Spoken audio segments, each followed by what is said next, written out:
Welcome, friends, to our Wednesday meditation and talk. This webcast is on my Facebook and YouTube pages and IMCWs as well. So we'll start, as we do each week, with a meditation, an invitation to arrive together in presence and quietness. And you might check your posture as a way of beginning and set yourself in a way that allows you to be relaxed and at ease, and also alert and awake.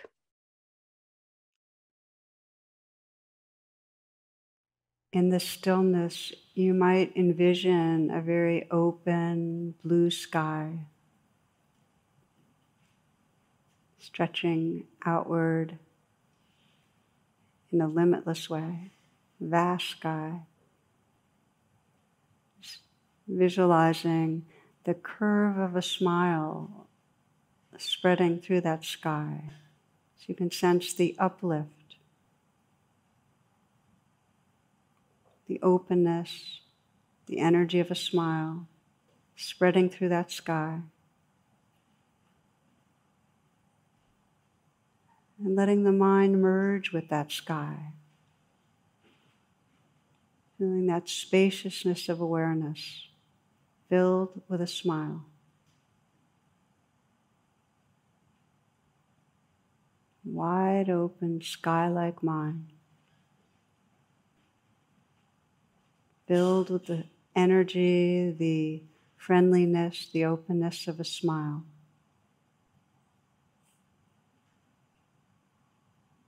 A sky-like mind, smiling into the eyes and letting the sensations in the area of the eyes float in that openness. The brow is smooth, eyes are soft.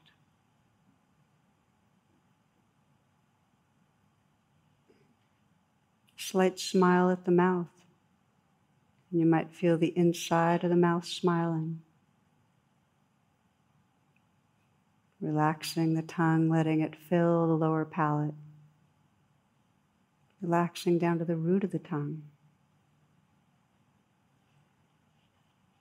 And feeling all the sensations in the mouth, the gums, the teeth, floating in this openness, in awareness.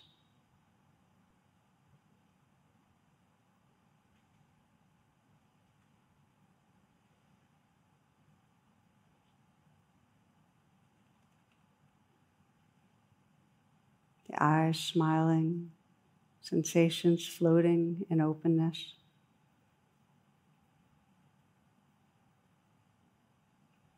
Smile at the mouth. And sensations floating.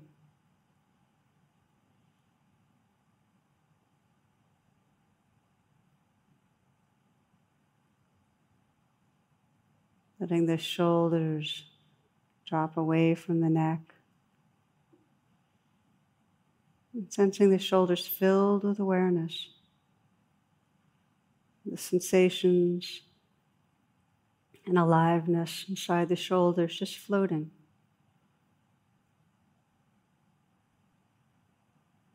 So if you sense a knottedness or a tightness, let it float in awareness.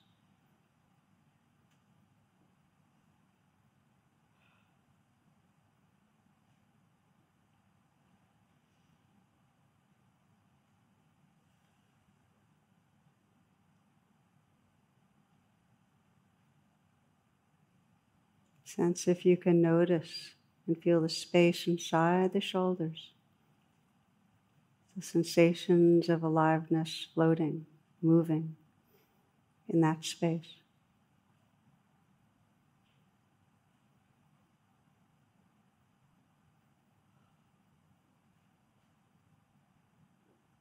Allow the hands to rest in a very easy and effortless way. And softening the hands. And softening again. Can you sense the sensations in the hands, the vibrating, the tingling, floating in awareness, moving in space.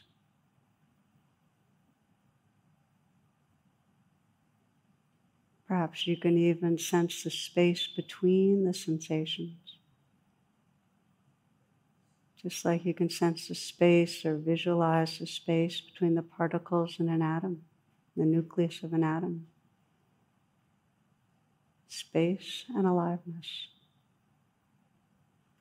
filling the hands.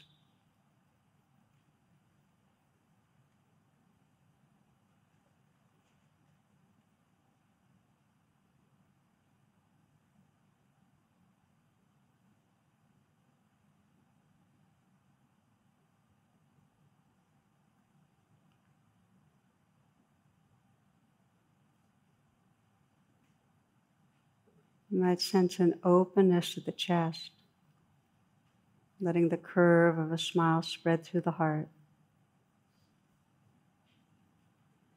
You can visualize and sense the sensations and aliveness there floating, unfolding in the space of awareness.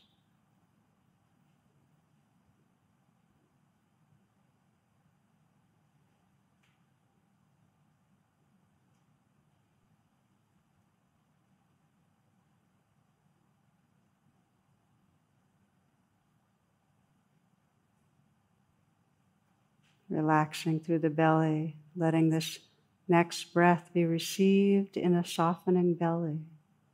This breath right now.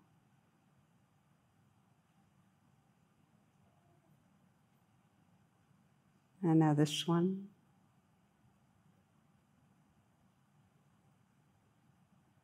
And again.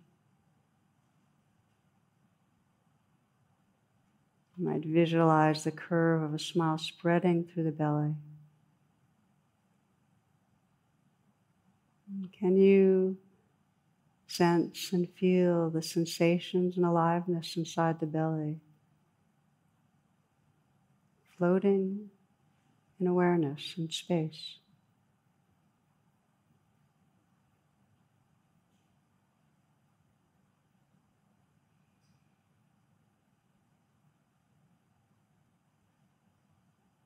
Energy moving in awareness.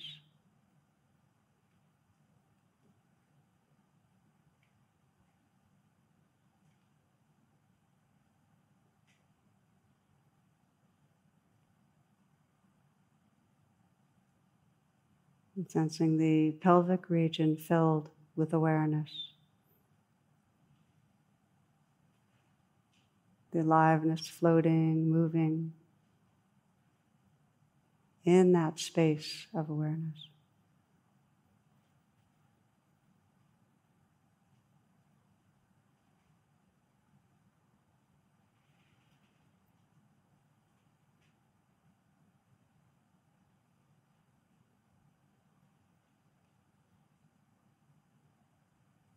Aware of the legs, the length, volume of the legs.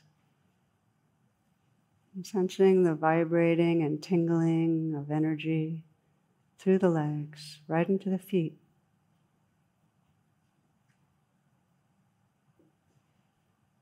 And sense how it's all happening, floating, moving in the space of awareness.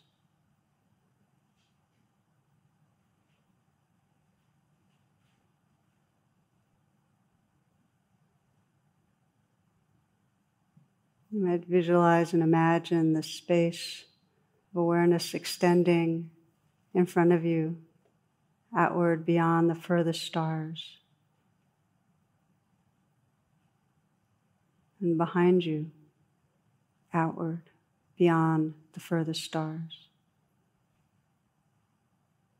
To both sides, outward and outward, beyond the furthest stars.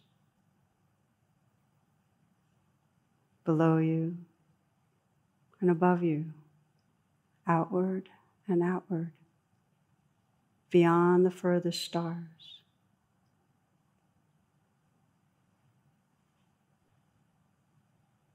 And sensing how this boundless space around you and inner space is continuous. Continuous space.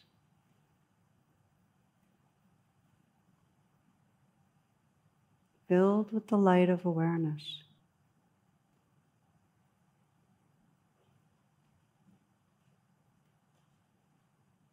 This world of sensation appearing and dissolving, floating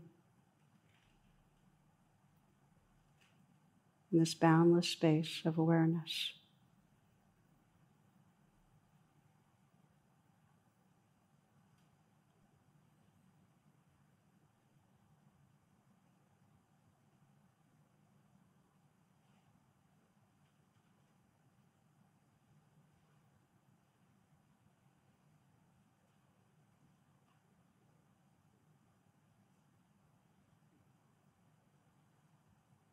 Sounds appearing, disappearing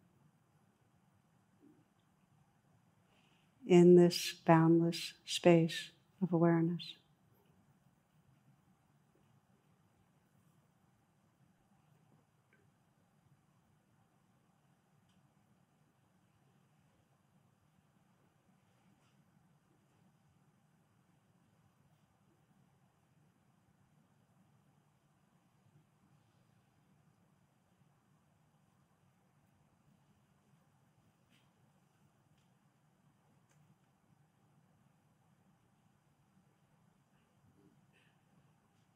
Just resting in the wakeful openness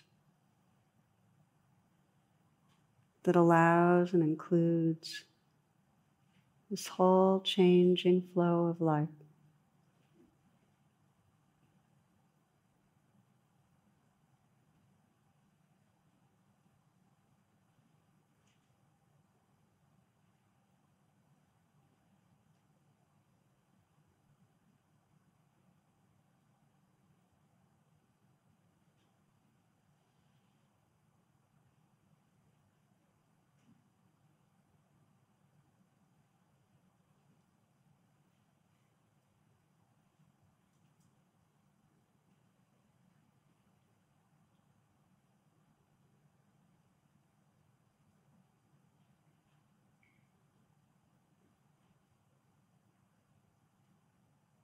Quite natural that the mind will drift into thoughts. You can gently relax back by reconnecting with the aliveness that's right here. Feeling the breath and the changing sensations in the body.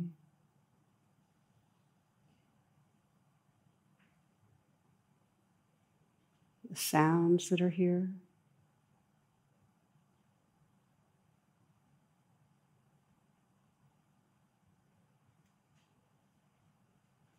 Letting the sounds and sensations appear and disappear in this wakeful openness, this alert stillness that's your own presence.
We wake up from thoughts and we notice the thinking, and then relax open.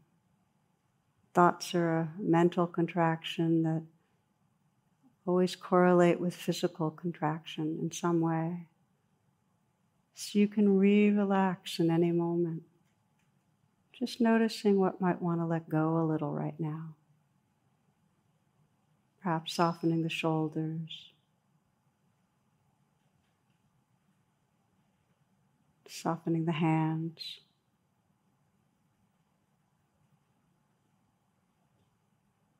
Softening the belly.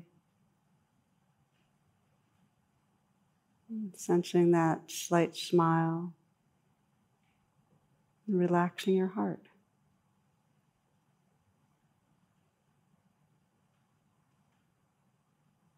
Letting life be just as it is. Sensations and sounds. Appearing, disappearing. In open awareness.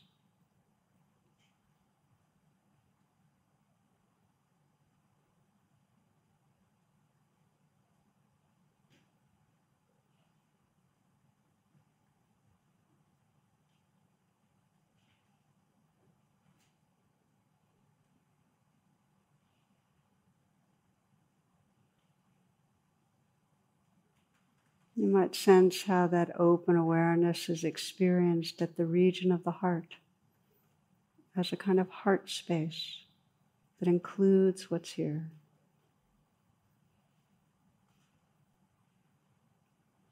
The heart space where everything that is included and welcome.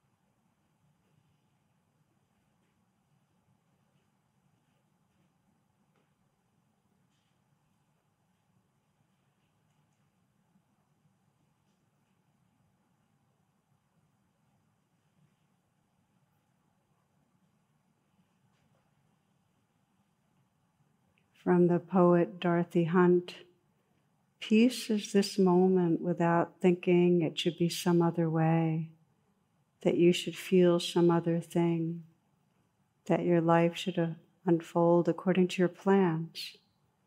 Peace is this moment without judgment, this moment in the heart space where everything that is welcome.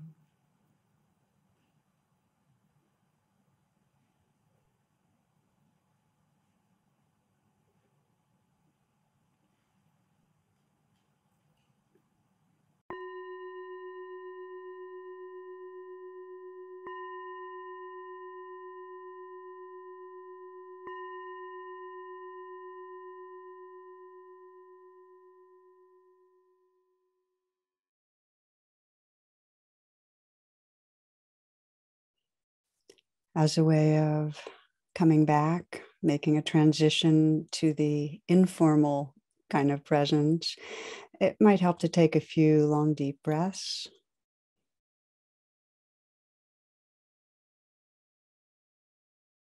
Opening your eyes if they're closed, taking in the light, the forms, the images around you, looking around, perhaps standing or stretching. And as you do, as we transition, I'll make a few announcements about this upcoming week. And first, and I always do this, check my website, tarabrach.com. There's a lot of virtual offerings there and more, a lot of different resources. I'm particularly excited to let you know that, and this, I don't do this very often, I'm doing a half-day live online workshop on Saturday, May 14th. And it's called Bridging the Divides. And it focuses on working with what separates us from others in our relationships, working with blame and anger. Most of us know the pain of that, especially with people who matter, or how we cut off intimacy. So this is about healing relationships. Hope you can join me for this one. And you'll find it on my homepage again.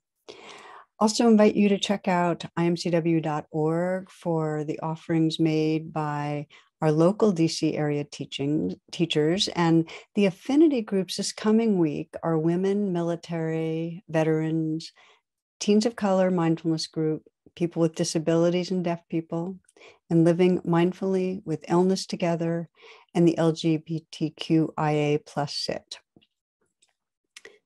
Each week after we have our talk and reflection, there's a mindful dialogue. And that means we come together as community and break into smaller groups and have a chance to just share about our experience of the practices and how we're bringing them to our lives. And the call information for that is, again, my website, tarabrach.com/class.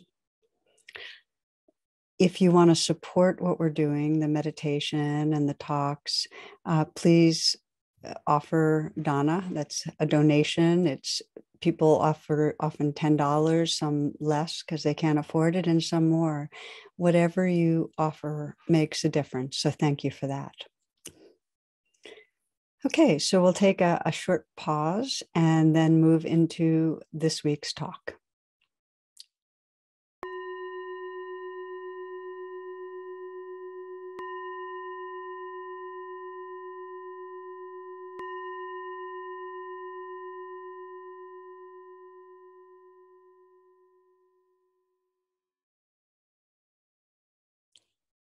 Namaste and welcome, friends.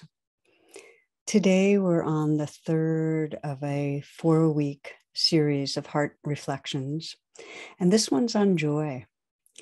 And for some, joy may seem like a kind of a far reach, not something experienced much in daily life.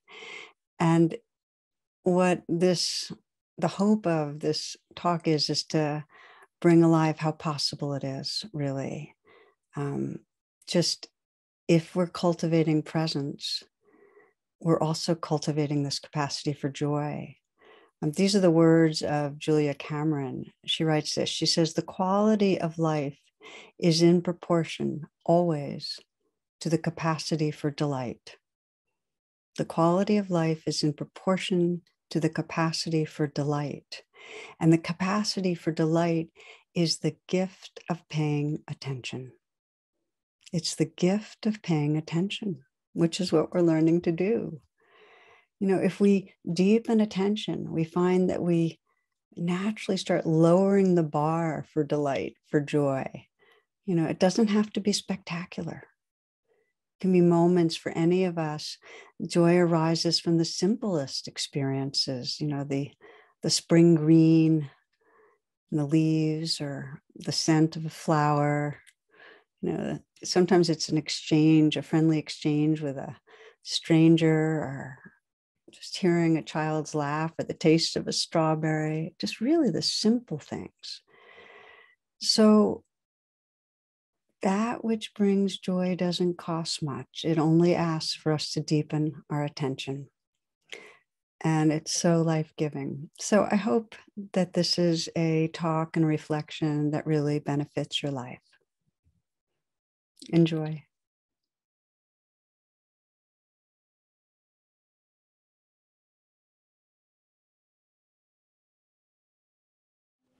Namaste and welcome, my friends.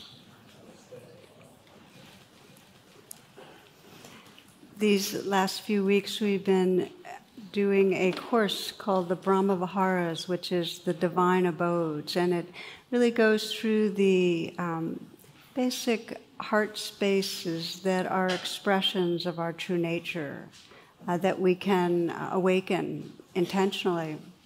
And to begin, this is the third in the series, and you didn't have to listen to the first two, but they're available to you. To begin this one, a story that I love that takes place in a monastery. Many of these classic teaching stories do. And in this one, a novice has just joined the monastery, and he's assigned to help the other monks who are copying the canons and the laws of the church by hand. But he notices that they're copying off of copies. And he's worried about this because he thinks, there could be a mistake, and then they just keep going with the mistake. So he goes to the abbot and describes his concerns, and the abbot says, well, we've been doing this for centuries, my son, but you make a good point. So he goes down deep, deep, deep into the vaults and the cave underneath the monastery where the original manuscript has been saved, and he's gone for hours, and the novice begins to get worried about him. So he goes after him, and he sees the old abbot crying uncontrollably and banging his head against the wall. And in a choking voice, the young man says, well, what's wrong, Father? And choking voice, he says, the word was celebrate.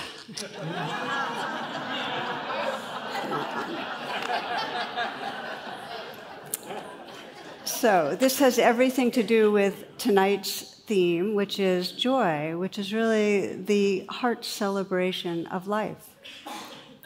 And just by way of review, the first week that we explored these expressions of the awakened heart-mind, we looked at what's called metta in the Pali, which is loving kindness or loving presence, which is evoked when we sense the goodness and the beauty that's here, that's natural in our life.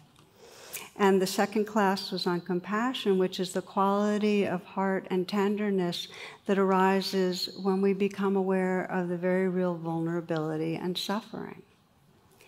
Joy is that openness that includes both.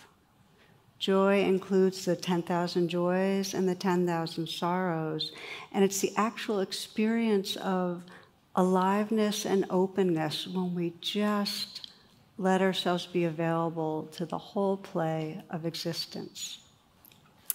So in Buddhism, when these are taught, these states of heart-mind, often the focus is, if the word is mudita, on sympathetic joy, which is when that openness and aliveness is beholding another person's happiness and just celebrating that. So we'll include that, but also more broadly, the heart-mind when we are in joy.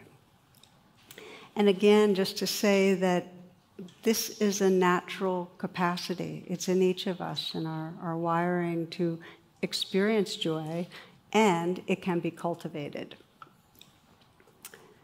So I'd like to share a quote that has been with me over the years by André Gide, which is, "Know that joy is rarer, more difficult, more beautiful than sadness. Once you make this all-important discovery, you must embrace joy as a moral obligation." Okay. So I want to unpack that a little, because those are strong words. Rare. I recently talked to a student who had listened to a number of classic Buddhist talks on mudita and sympathetic joy, and said that in a way they made him depressed because these joy talks had this state that he was supposed to feel if he was really awake, but he just didn't. He said, I'm not like a miserable person, but I don't go around with that feeling of celebrating life. And in a way, I thought that was really important to have him say out loud, because so many of us, when we hear talks on happiness or joy, think in some way, well, I could try real hard to be there, but that's just not where I am. And, are we trying to dial ourselves to a different level of experience? And what if I just don't feel it so much? And so I'd be interested in having you take a pause right here at the beginning and checking in. And this is a kind of a close your eyes and reflect for a moment.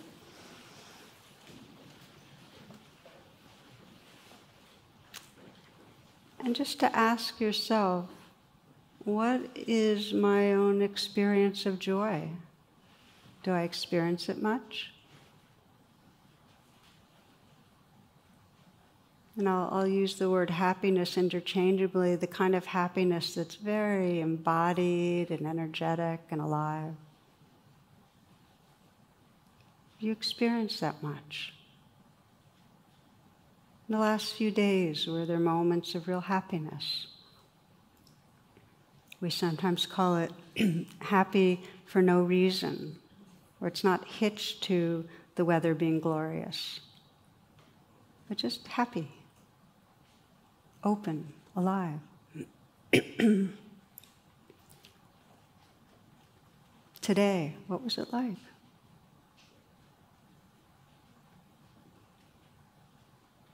And you might notice for some that there were times of happiness, but it felt a little hitched to things being good.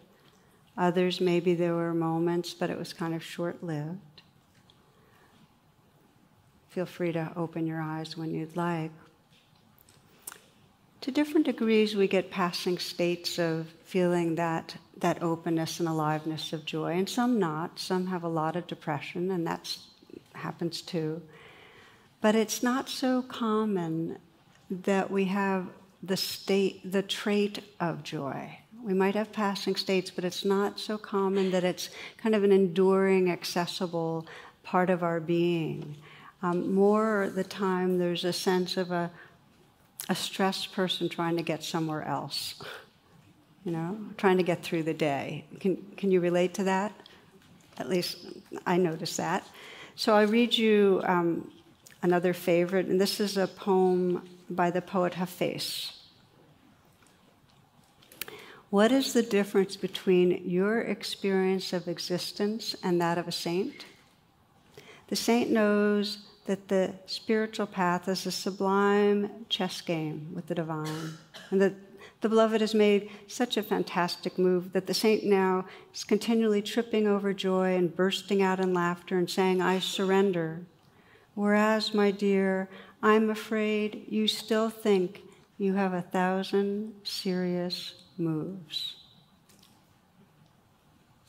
1,000 serious moves. So there's something in us that kind of knows that we get grim and we are kind of leaning forward, looking at what is going to go wrong or what's challenging. It's that thing of life being a problem to solve, rather than a mystery to be lived, that kind of a mindset. And so we get back to André Gide with the word obligation. How could joy be an obligation?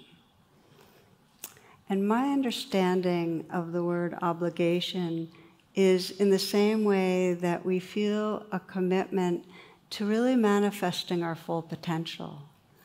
That just as it's part of our full potential to really open to the suffering of the world and feel that kind of tenderness so that we can respond and be part of our world, it's also part of our commitment to wholeness to open in a way that allows us to feel our love for life. Well, Mary Oliver puts it this way. She says, my work is loving the world. My work is loving the world. I'll read a little bit more. She says, am I no longer young and still not half perfect? Let me keep my mind on what matters, which is my work, which is mostly standing still and learning to be astonished, which is mostly rejoicing since all ingredients are here.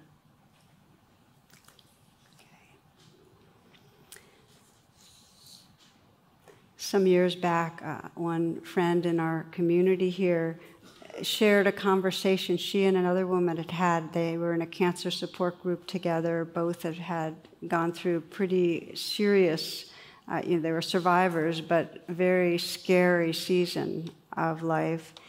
And her friend had asked her, what would it be like for you to think that something good was going to happen, rather than something bad was going to happen? Like something good's going to happen tonight or tomorrow. What would it be like to think that? And my friend said, totally weird, and, because just wasn't her habit. And then her friend said, good, now try it. So take a moment and let's try it together, okay?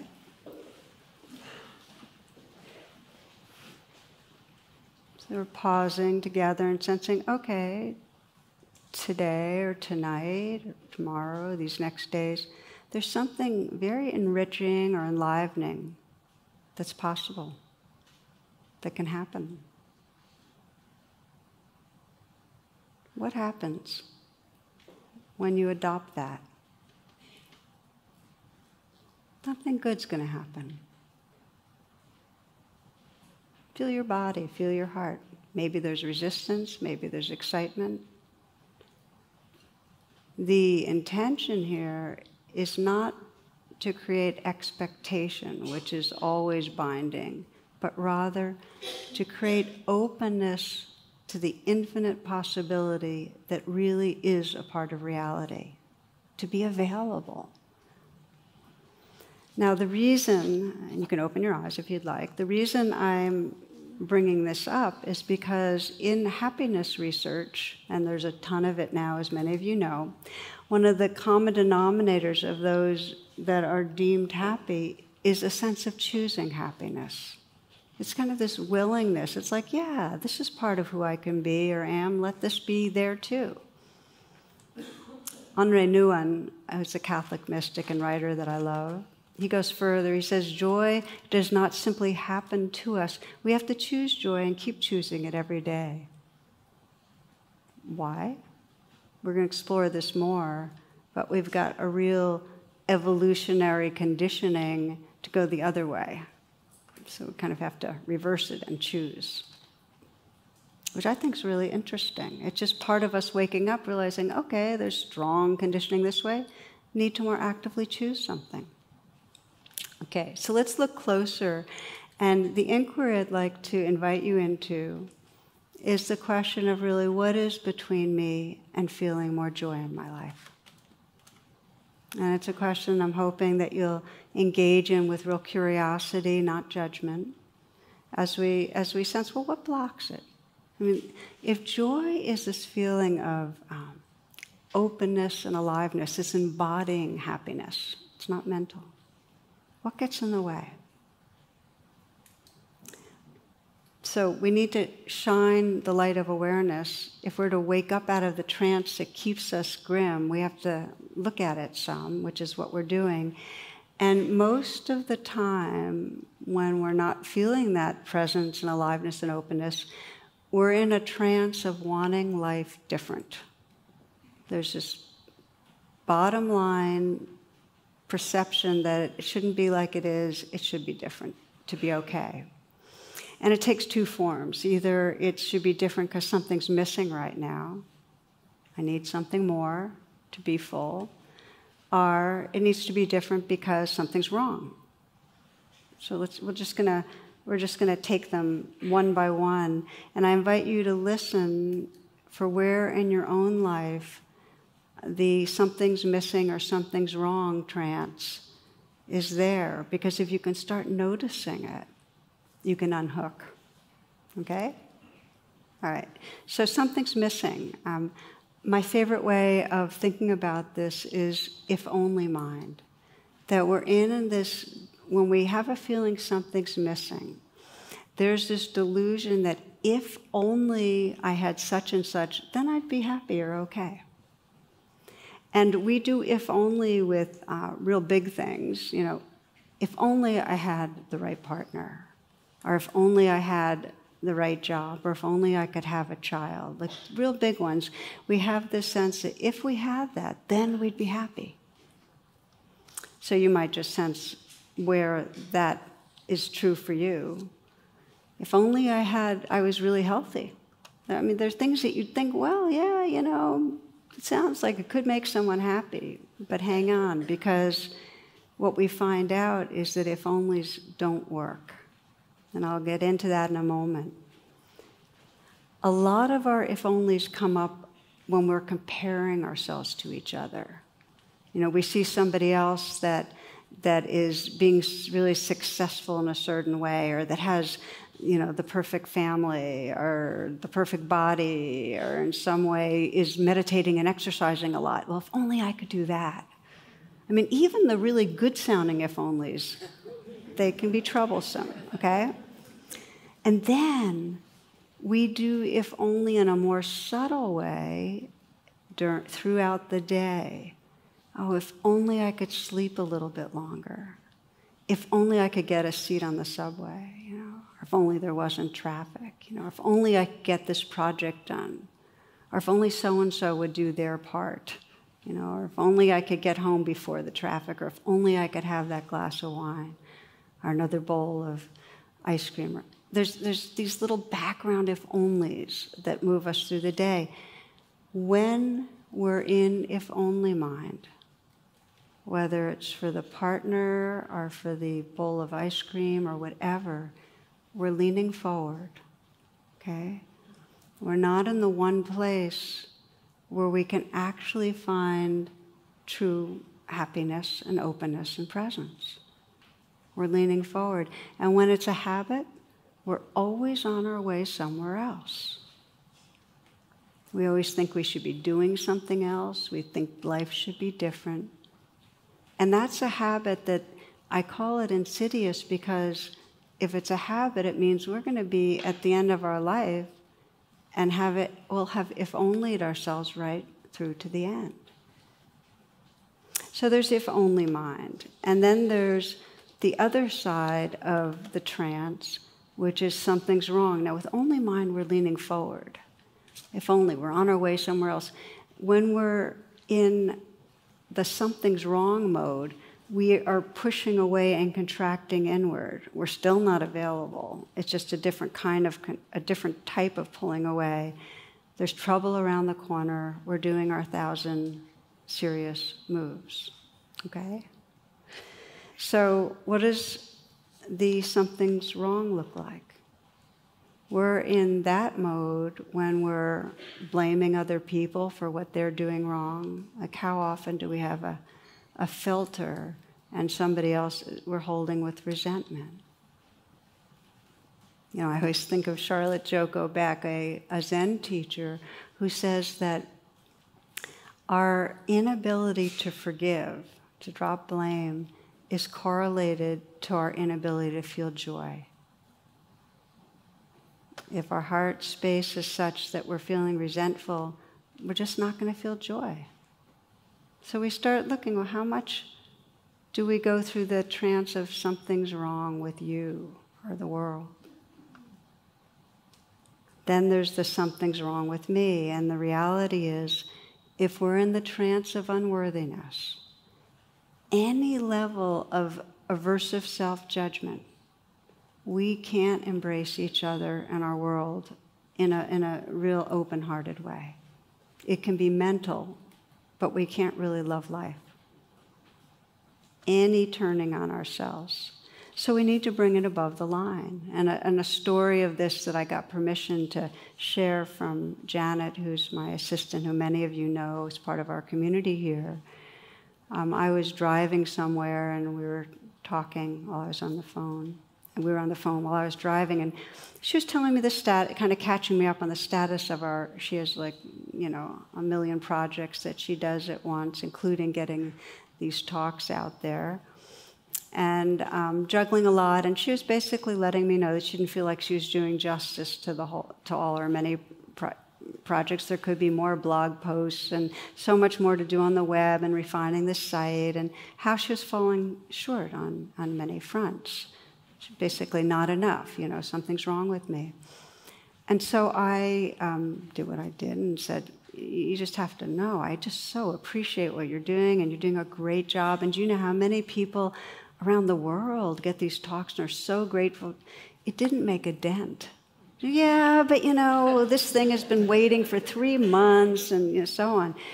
So I don't know how it happened, but I just started singing to her.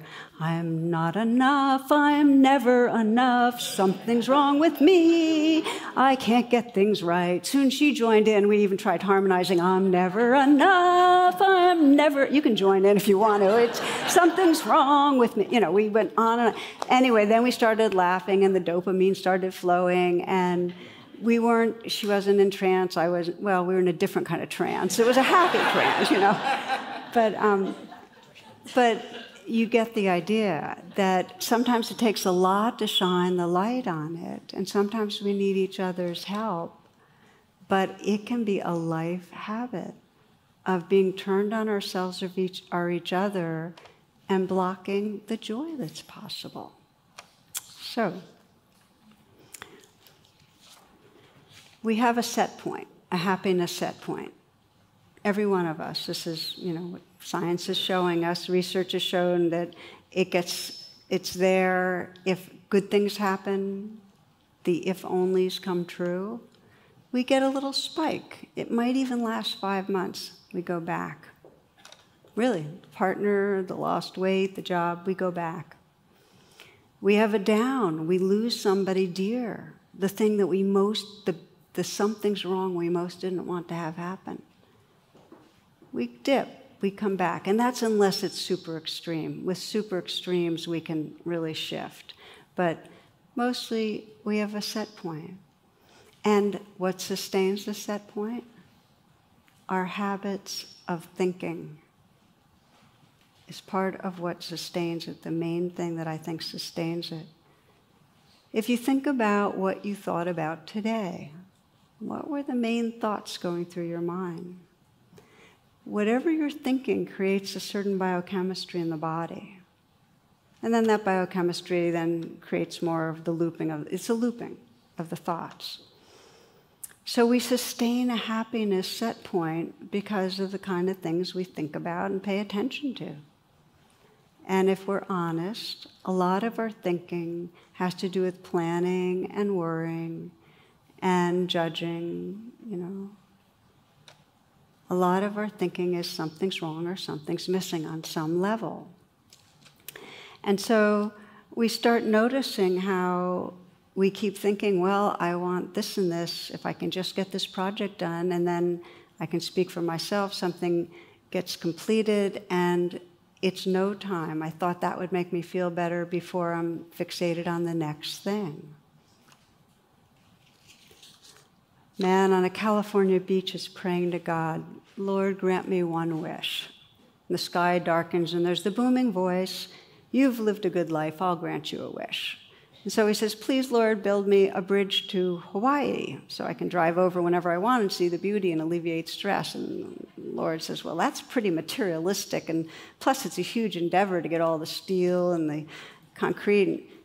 How about taking your time and coming up with another wish that's a little more, something that's more from the heart? So the man's kind of pondering this, and he goes, okay, I've got it. I wish I could understand women and know what really, really makes them happy. After a few moments, God says, you want 2 lanes on that highway or 4?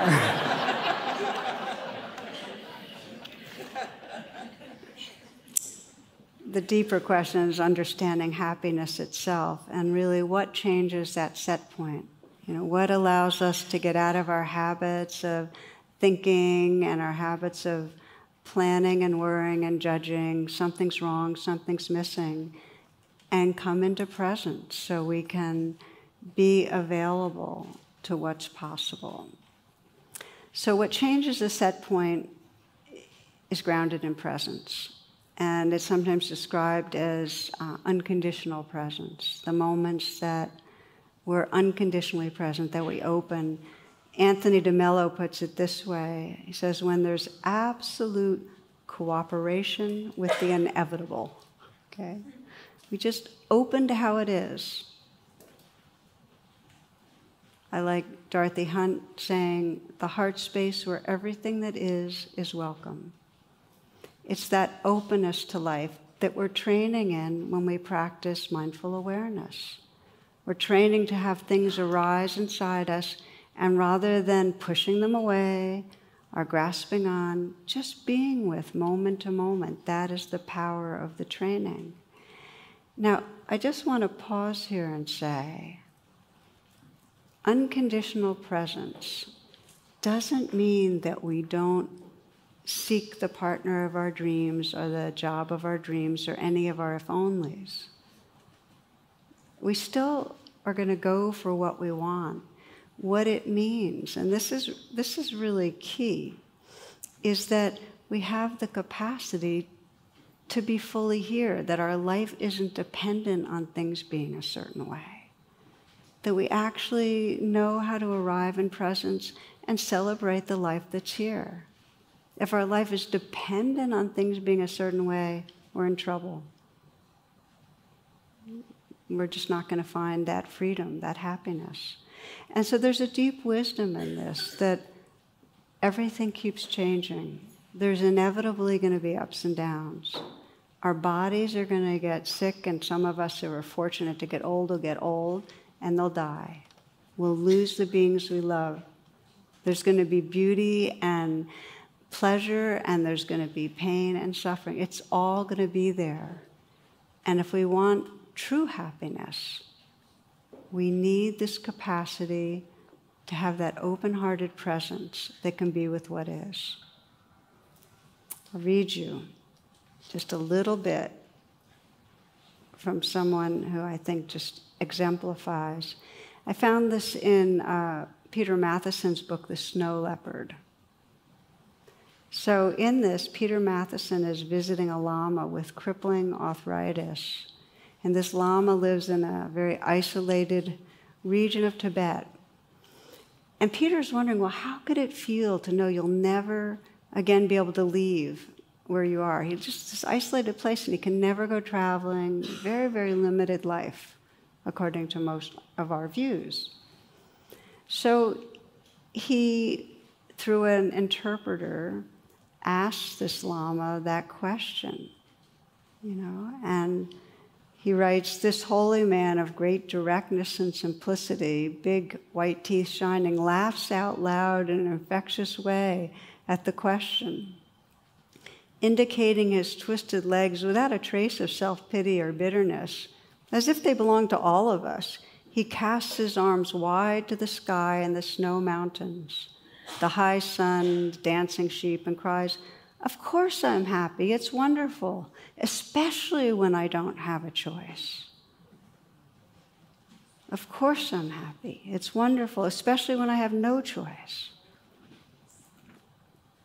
Matheson says he feels like he's been struck in the chest with the power of this wholehearted acceptance. This is the key to joy. This capacity to open ourselves to how life is in this moment without condition. Like right now, yes. It's that saying yes, right now.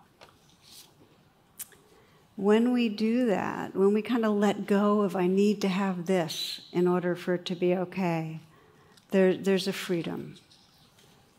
And this is a little playful, but I wanted to share JOMO, which is the joy of missing out. You know FOMO, right? The fear of missing out. This is JOMO. Here's a little poem for you. JOMO. Oh, the joy of missing out when the world begins to shout and rush towards that shining thing, the latest bit of mental bling. Trying to have it, see it, do it. You simply know you won't go through it. The anxious clamoring and need, this restless, hungry thing to feed. Instead, you feel the loveliness, the pleasure of your emptiness. You spurn the treasure on the shelf in favor of your peaceful self, without regret, without a doubt. Oh, the joy of missing out.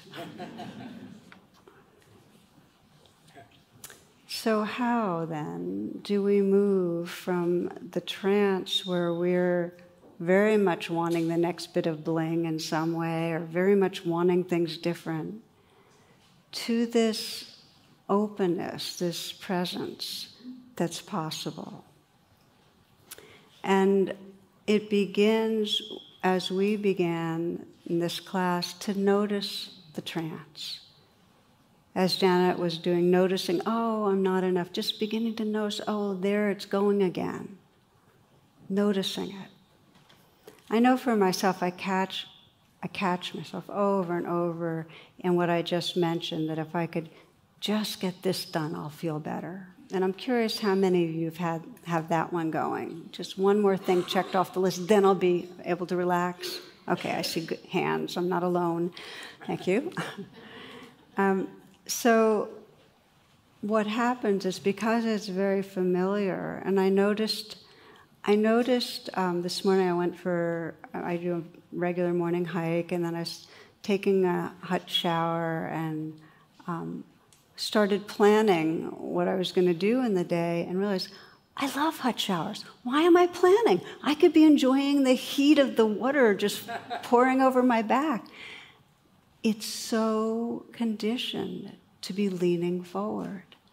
So the practice here, the joy practice of presence, is to notice when we're in the trance, whether it's something's wrong or something's missing, the planning or the judging, and just say, right now, this, right here. In some way, reopening and surrendering to how it is right now, right here.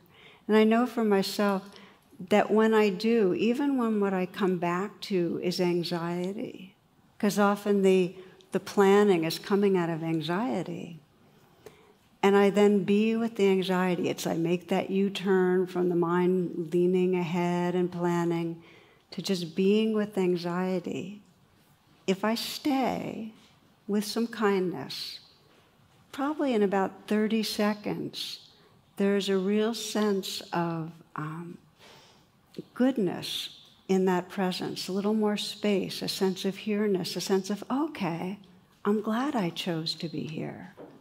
Gratification, that's the beginning of the joy, that space and aliveness that's right here. Let's practice this a little. Let's just check in on this part.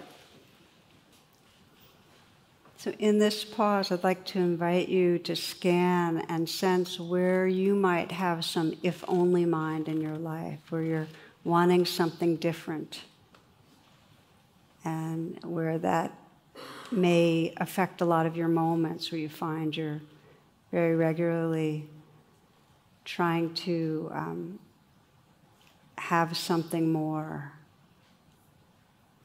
whether it's getting a project done, or whether it's you're waiting and excited about having something, a new possession, or a different job, or something change in an important relationship, or somebody else change, and be more who you want them to be. Somewhere that you want life different.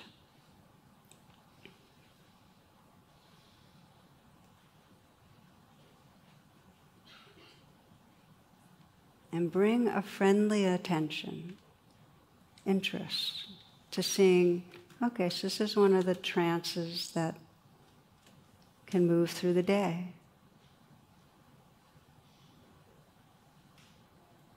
Could be that you want your health to be different. Or you want someone to treat you differently.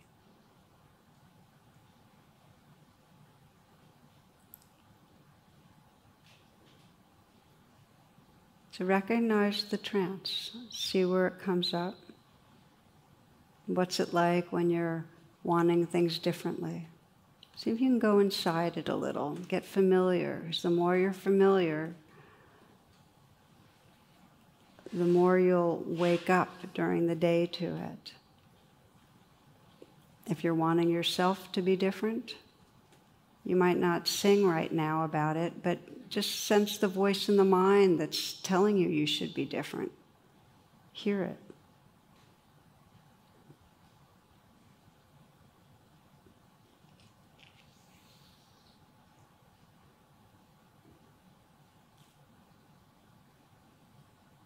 The nature of trance is our whole perceptions get narrowed. Notice how that is, that when you're really wanting something different, wanting another person different or yourself different, how your mind is narrowed and your heart has contracted.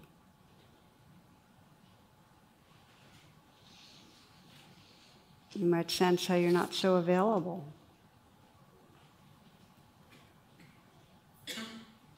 Sense how your body feels when you're wanting things different, the dissatisfaction, the anxiety, the unpleasantness of that. To come into full presence, you make that U-turn and bring all the attention rather than how you're wanting things to be. Come right to the body and mind, the heart that's right here. Just be the witness and contact the feelings. What's it like inside you?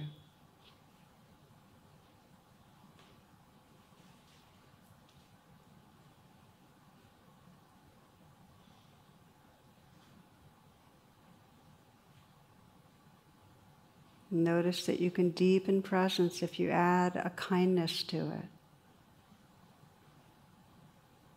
For some, it helps to put the hand on the heart. Just a sense that you're keeping company,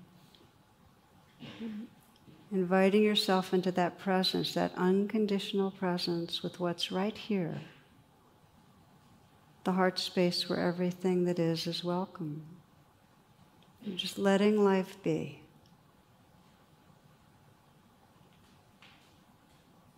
You can drop any ideas about what's going on, even in this exercise, and sense, what does it mean to be unconditionally present right in this moment?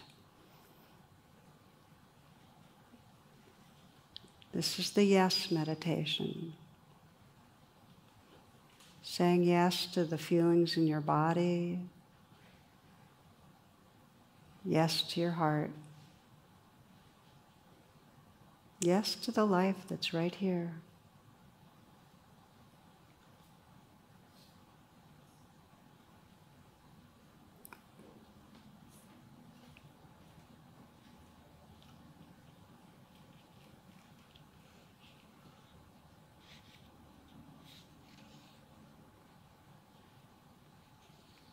And take a few full breaths. And if you'd like to open your eyes, please do. If you'd rather meditate with your eyes closed, it's fine. So the first pathway that really is the grounds of joy is just coming right into presence with what's right here. And if you're in the midst of the trance, presence will often have some layers of unpleasantness, the anxiety that was driving you. It's coming right into unconditional presence. And the key word is yes. You're saying yes to the life that's here. It's the heart space that everything is welcome in. Now there's a second pathway to joy I want to bring in that I spoke to a little bit earlier. It's sometimes described as gladdening the mind, where you're on purpose paying attention to what will bring up joy. And the reason it's important, because we have such a leaning towards paying attention to what blocks joy. We have such a leaning towards where problems are, where trouble is, that we're actually countering the negativity bias with gladdening the mind. Does that make sense? That we're actually, it's like we're at the point of evolution where we can evolve our own consciousness by choosing joy. So, how do we gladden the mind? Now, sometimes it happens spontaneously that something gladdens our mind. There's a day and it's warm and we're feeling the air on our skin and something in us goes, I can feel spring in my veins, and we start going yowie, and it's like, okay, it's there. And then there are many other times that, you just might see somebody, a child in some way, just looking really, really happy, or somebody you love as something great's happened to, and just feel that yay. So there's spontaneous ways that the mind gets gladdened. There's also a way that we can, on purpose, gladden our minds. And you can gladden your mind by doing things that you love to do, by going to beautiful places or being with people you love to be with, whatever it is, gardening or listening to certain music. That's one way. Then there's ways of gladdening your mind by reflecting on what you're grateful for. There's so much research now, on the effect on depression and on the effect on, really our whole body and mind, if you just take the time each day to remember 3 things you're grateful for. Get a gratitude buddy, All you have to do is email, just agree to email. You don't have to be conversant. You don't have to say, I hope you've had a nice weekend. Just 3 things that you're grateful for, and they send it to you. And it's amazing to have that accountability. And it changes, really, the body-mind chemistry. You can gladden the mind with metta, or loving kindness, by bringing to mind someone you care about and sensing the goodness and what you love, and that can bring up warmth and gladden the mind. So the first step in gladdening the mind is to have an experience like that. But there's a second step, and this is where I want to spend a few minutes, because this is the step that's missed. That we often will have a lovely experience, like we'll feel the warmth of that spring-like air and go, wow. But we don't pause and let it sink in. Now, why is that important? When we have negative experiences, they go right into our implicit memory, which shapes our feelings about life. If you have 100 experiences with a dog, 99 of them are good, and once you get a bit, which one do you remember, right? It goes into the implicit memory, but not pleasant experiences so well. So in order to change a state, a passing state of happiness, into a trait, you need to make it stickier. You have to bring it and let it sink in, which means you have to pause for 15 to 30 seconds and really feel it in your body. That's what gives it the stickiness, so it then gets remembered in the implicit memory and it's available.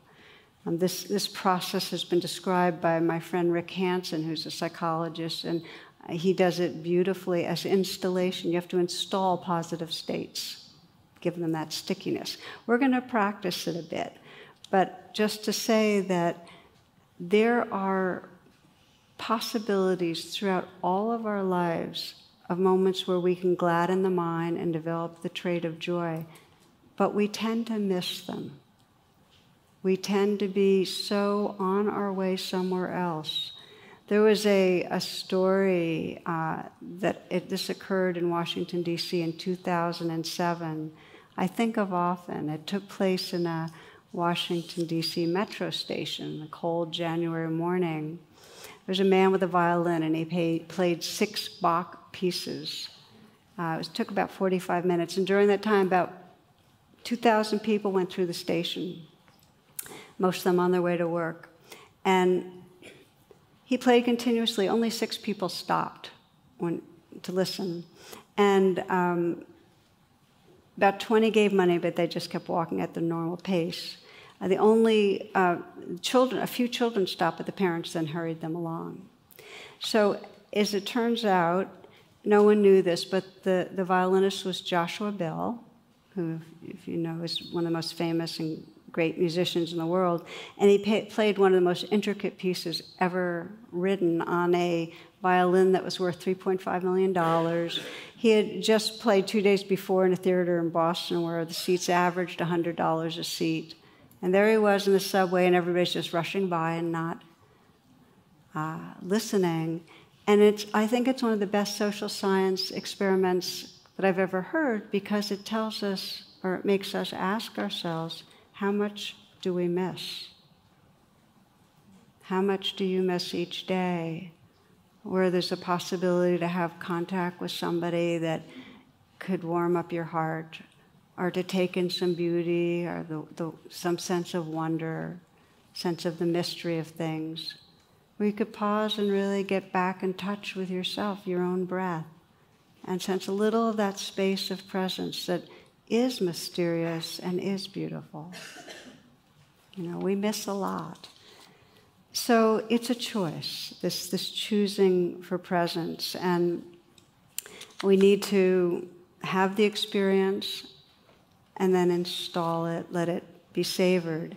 So we're going to close with a little bit of a practice, but I just wanted to say that if you'll remember, we started this talk with that sense of celebrating life.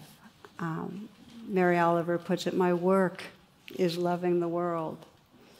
And this is the potential for each of us. The Buddha said that I would not be teaching this if genuine happiness and freedom were not possible. I wouldn't be teaching this. So to know that we can see it in our children, that possibility of joy. We can see it in ourselves when we get relaxed. We need to attend to the suffering so we can respond to our world with care, and we need to attend to the whole beauty and mystery of it all so that we're fully energized and experiencing our full aliveness. So in that spirit, I'd like to invite you to take a moment to, again, adjust how you're sitting and close your eyes.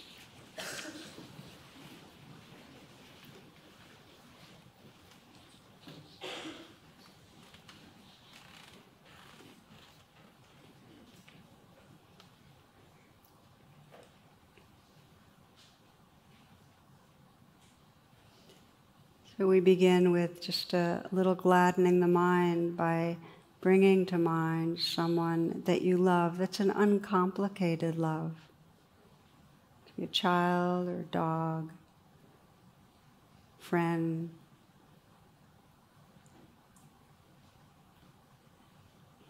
And a way to bring that being to mind is just to imagine them when they're happy, when they're joyful or full of aliveness.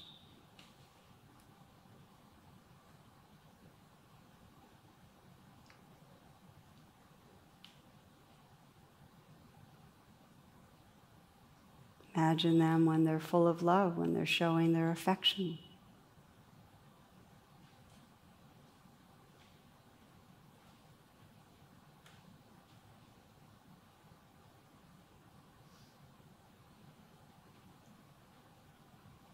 It's a simple way to gladden the mind, just to sense that being that you love, their eyes glowing, a lot of affection and aliveness.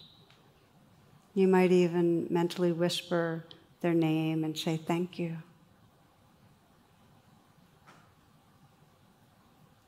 Just feel your heart.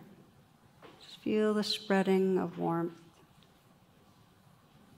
Kind of let it soak into you, that warmth and the tenderness. Kind of like water being absorbed into a sponge.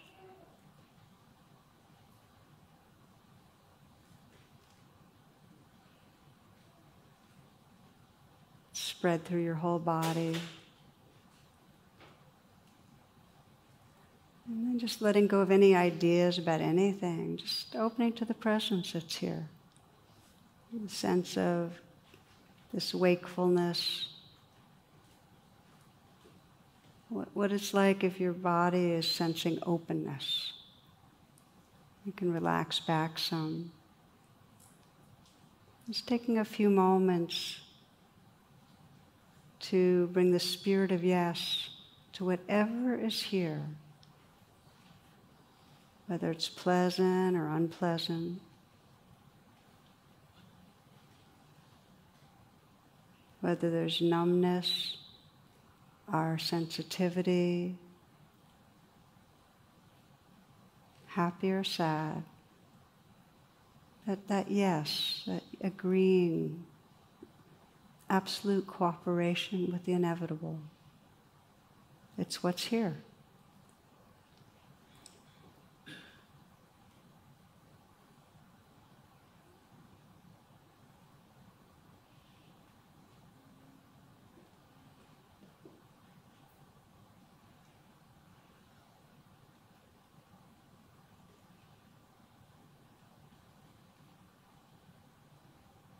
You might sense, how much can I relax with the life that's right here?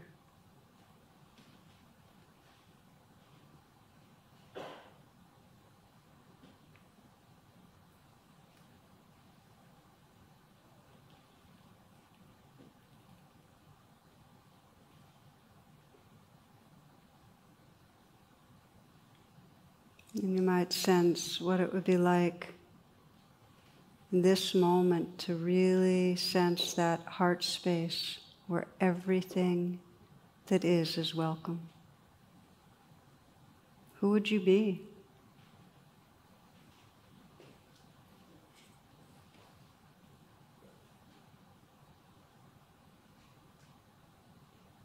How might that affect your life?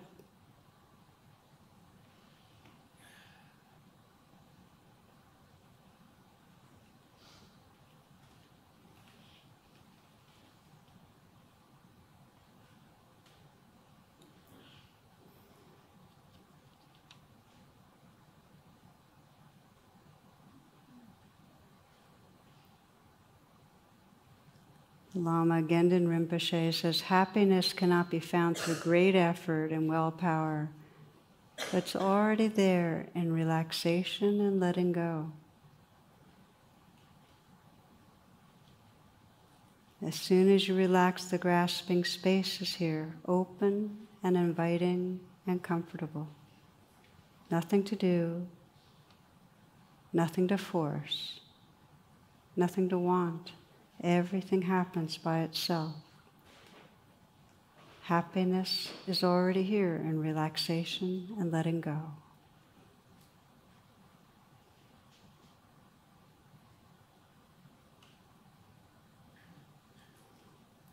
Namaste, and thank you for your attention.